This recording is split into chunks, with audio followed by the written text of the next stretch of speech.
हर प्रेम कहानी उस दिन शुरू होती है जब दो लोग मिलते हैं और खत्म तब होती है जब वो बिछड़ते हैं। मरले उ तनी तनी हंस के हंसी ले गईले मनवा में बस के हो बनी के चैन चैन मिले ना लड़ते ना जगवा से। फोटो देखते हो घायलू पसंद रानी, फोटो देखते हो घायलू पसंद रानी, जुम करके चुम ले जुबाने रानी।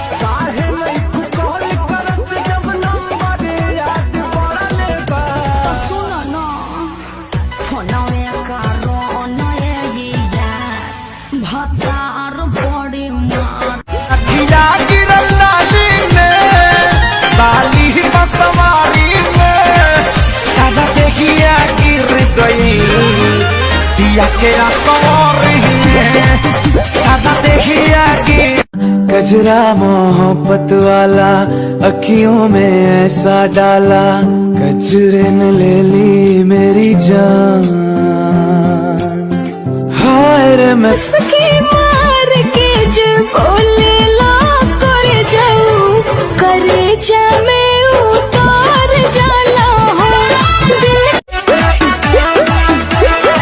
कातिल जवानी फरहबी अदाब यही पाया बाबू दुनिया फिदा बा। प्यार किया तो फिर क्या मतलब दुनिया से डर।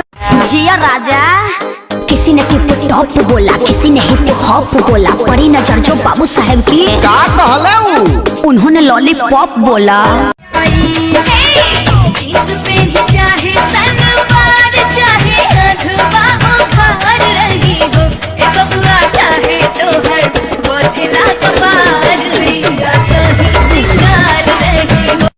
जींस छोड़ के पेन हसाला मार ना डालो गावाला चार हो जाई अपनी चढ़ल बाटे तहारो जवानिया बजरिया में मार हो जाई अपनी धर बहुत दे हसो उठ लागे सुगा के छोरी छोरी रे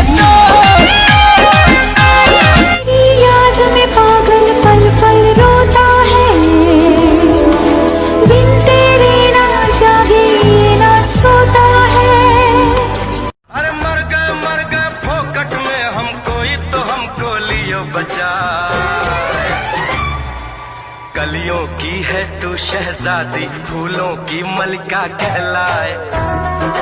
तेरी अदाएं लड़कियों को दीवाना बनाएगी, तेरी जैसी हजार आएगी हजार जाएगी, मेरी वाली तो मेरी मम्मी ही लाए। अकेलू कमाल बेबी डाल बोला का हाल बा, रूप बेमिसाल गोरे गाल बड़ी मद मस्त चाल।